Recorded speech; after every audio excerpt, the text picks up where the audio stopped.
Dobrovoľný zbor civilnej ochrany KSK tým, že každý rok prispieva svojimi plus minus 20 defibrilátormi, ktoré odovzdáva obciam v kraji a prispieva zásadným spôsobom k zlepšeniu infraštruktúry, ktorá by mala pomôcť pri záchrane života.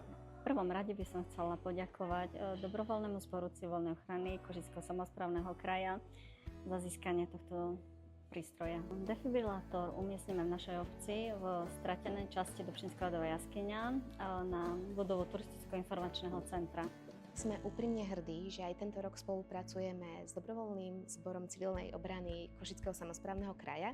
Je to už druhý rok, čo sme vyhrali výzvu a musíme si povedať úprimne, že je to záslužná činnosť tohto zboru, nakoľko existujú na Slovensku obce, ktoré majú aj pod 500 obyvateľov a sú to styčné obce v rámci záchrany životov.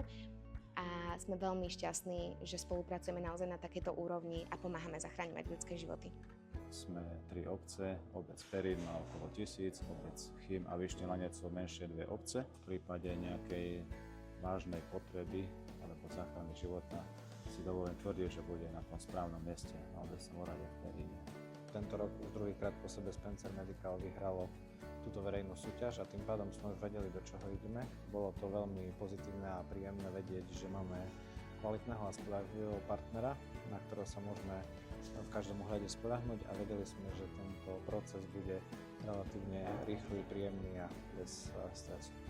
Prínos tohto projektu vidím v tom, keď sme zakladali túto organizáciu, ja som vedeniu KSK hovoril, že bude mať význam, ak sa nám podarí zachrániť čo len jeden ľudský život, akokoľvek formou, akokoľvek podporou.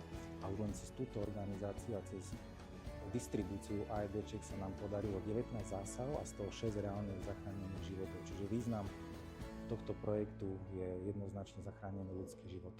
Spencer Medical. Spoločne chránime ľudské životy.